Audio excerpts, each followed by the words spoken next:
it's Sam here from Relocating TV. I just thought I'd come down and check out another potential fishing mark. I just wanted to check the ground again at low tide, same as I did in the last video. I always like to check because then that way I know what sort of rig to set up, I know what sort of bait to use, and I just find it really helps me because in that way, you know, I'll make a few videos, and when I'm up there, when the tide's up, I sort of know where I'm casting, because as you can see there is lots of rockery around as well. So I mean, yeah, we're going to come back here at high tide. We're going to bring some ragworm. I know there's been lots of bream caught here, so there's black bream, gilthead and coochers. So our target species is going to be the gilthead bream. Also, I know people have been catching bass here, so we're just going to come back at high tide with some ragworm, and I'll see you then, guys.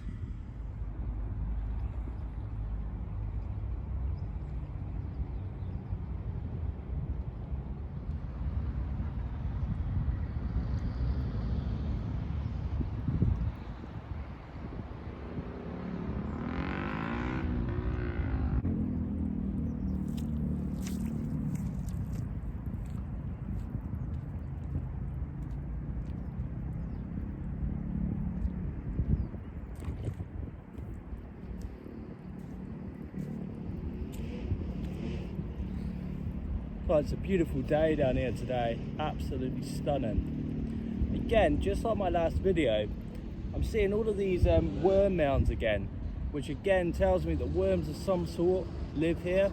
So that's why we're going to come down with some ragworm. This is probably logworm beds, to be honest, and not ragworm, but we're going to come down with ragworm because we always find that's a nice juicy bait, and we always pick up fish with ragworm we find. So that's what we're going to come back with at high tide. I've got a good feeling about this spot. I've done a couple of videos now searching for the gilthead bream, and I've got a good feeling this is going to be the one that does it.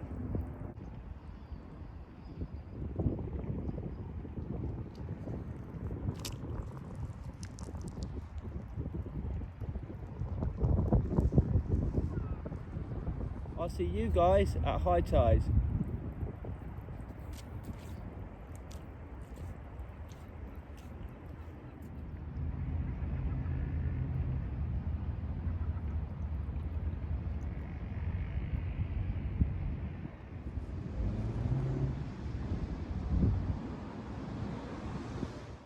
So we just come back from the tackle shop. We've got a ragworm, so that's brilliant. That's the bait we're going to be using for tonight. I've also got some frozen scallop frills as well, because like we say, our target is the gilthead bream, and they love like ragworm or scallop frills. So we got some really good bait. We're still going fishing tonight, but it is a little bit blowy. It's really windy at the moment. The tide is a 9.8.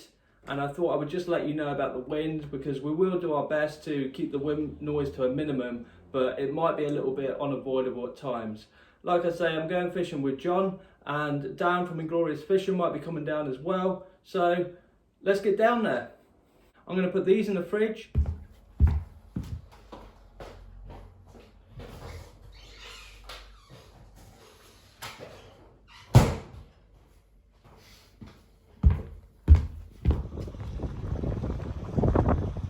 With this being such a high tide, we know this is going to be a prime spot for anglers. So we've got down here like super early just to secure our spot, just to get a bit of territory, because that's where we want to be casting into there. And I don't know if you can see in the distance the boat that's coming in. That boat is called the Condor Clipper, and Condor, they deliver all of our freight to the island. There is another company as well that does some freight, but primarily all our overnight produce and things is on the Condor ferry. This one comes in every day around 4:45. That's what time it is now, and it doesn't take very long to unload, and then it's on its way to Jersey from here, and then it goes back to Portsmouth. It's actually late today. I think it usually gets in about 4 and then leaves for Jersey about 5:30, I think. I hope you can hear me, guys. I know it's really windy, but I'll do my best to talk loud. So what we're going to be using today is the 2-hook flapper rig. We want to it's all about percentages, so I'd rather 2 baits in the water than 1. I'll show you something else that's really beneficial with the flapper rig as well once I've made it. So all you need is 2 of the 3-way swivels, a clip, 2 hooks and some line. So I'm just going to make that now.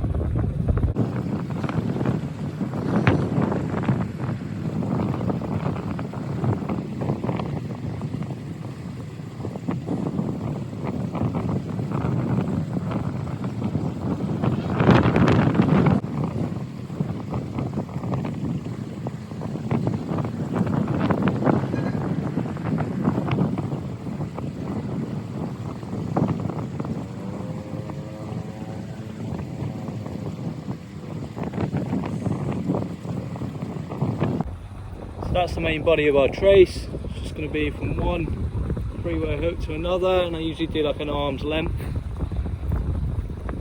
I'm going to put the clip one end.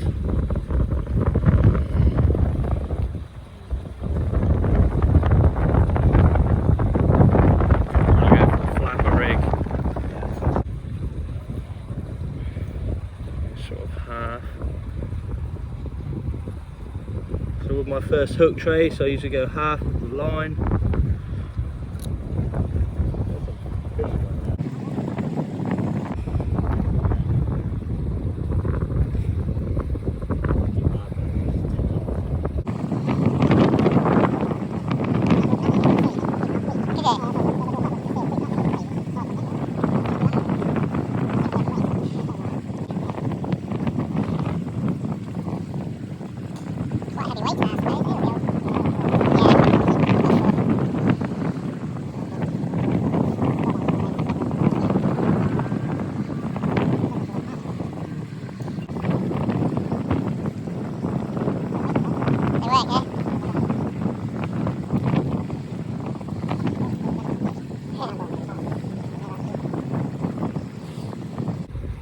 Okay, so that's the rig there, guys.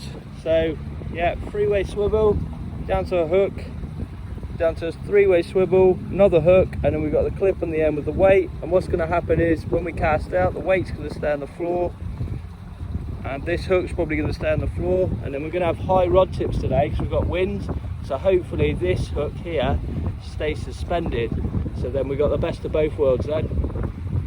The tide's coming on quick now, so we'll be fishing soon. Ah, yeah. See your line.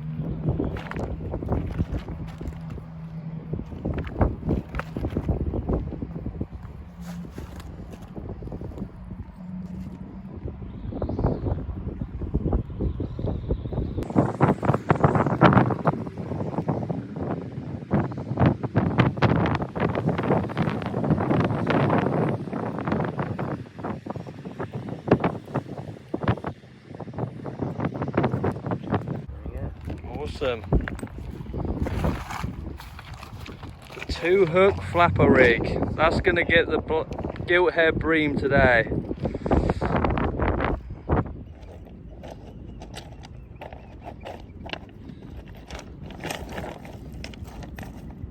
Right guys, I'm doing my absolute best to keep the noise, wind out of the video. But we're just about ready to go now. We've got here super early, like I said, because it's a popular spot and it's a 9.8 meter tide. So this is a bigger tide than usual. Tide's coming in nice and quickly, so we reckon we're going to be fishing in the next 20 minutes, half an hour or so. So we'll be back to you then, guys.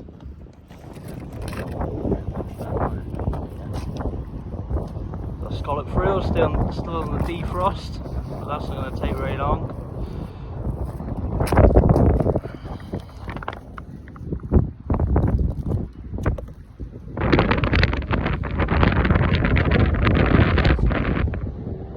Waiting for that tide. Not long now. So John's got his scallop frills all ready to go. So we're just waiting for this tide just to come in a little bit more, and then we're ready to go.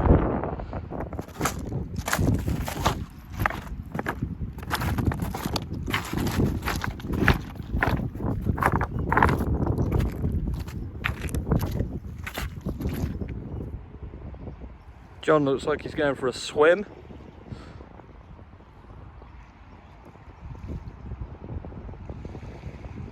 That's our main harbour there, right in front of us. So you see where the cranes are, that's St Peterborough Harbour.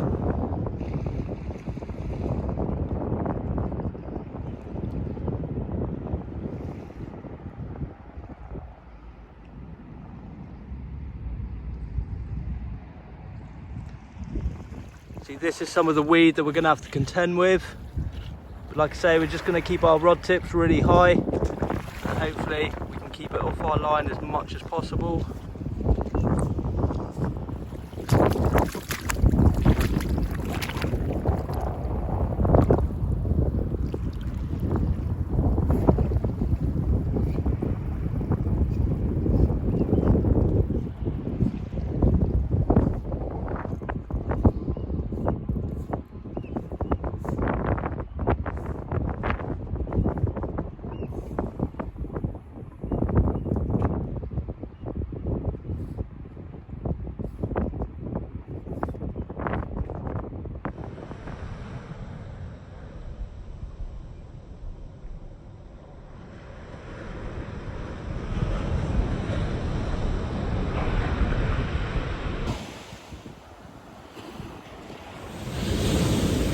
Change spot, guys. We've had a bit of a nightmare, to be honest with you, because where we were before, when we were casting out, the waves were just so strong that they were just pulling our line down onto loads of weed, and we just kept losing our line. So we've come back here to the same bay where we caught the 3 bass a couple of weeks ago. So here we go, let's see if we can get the bass.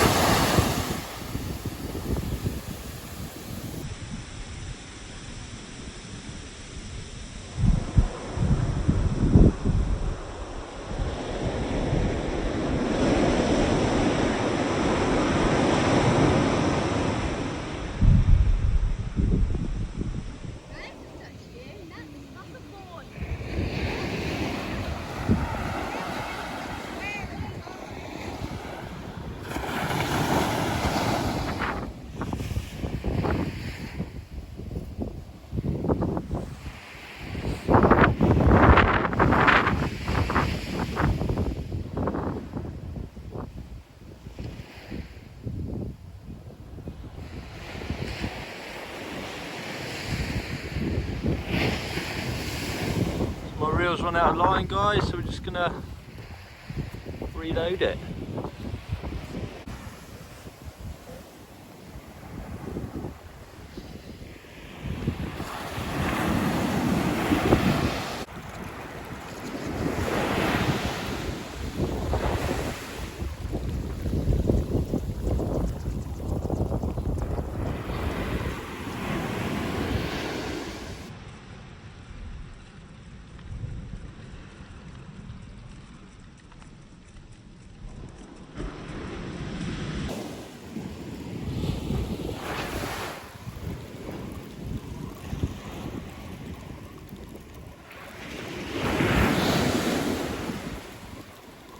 I actually forgot before, guys, of all the mayhem that was going on, but I actually did catch a little bream, but it was so small and we were so far down the beach at the other place. I just I didn't have enough time to get the camera on and get him safely back in the water. But at this spot now, we've just caught a little crab, so he's going to go back. Hopefully we get that bass soon.